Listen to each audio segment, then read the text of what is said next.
Originally from Scotland, George Gracie came to Brazil in the early 1800s. He had children, and his son Pedro had Gastão. Gastão eventually fathered 8 kids.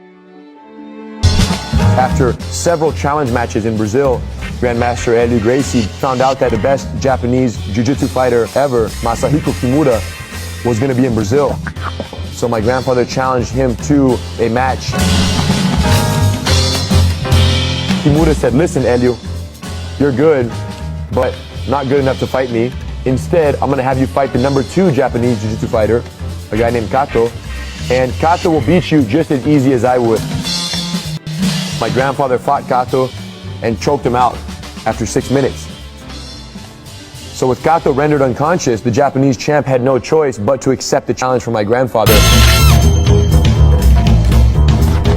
The stage was set for an epic battle.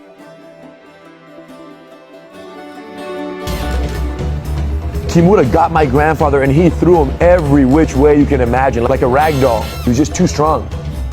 But he couldn't finish my grandfather. He would go for the submission, my grandfather would defend, which was his specialty, survival.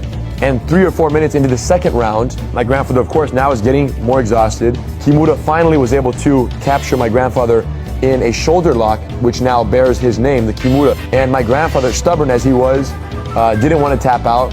Carlos, the older brother and manager figure, threw in the towel and forfeited the match to the Japanese champ.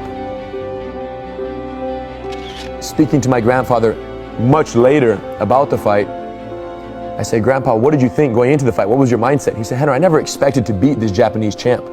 I knew he was the best Japanese Jiu-Jitsu fighter in the world, and if I was going to truly believe in what I do, I had to at least test it against that person given the opportunity." So he knew he was going to lose in front of his whole country, but he still engaged. And that's the definition of a warrior.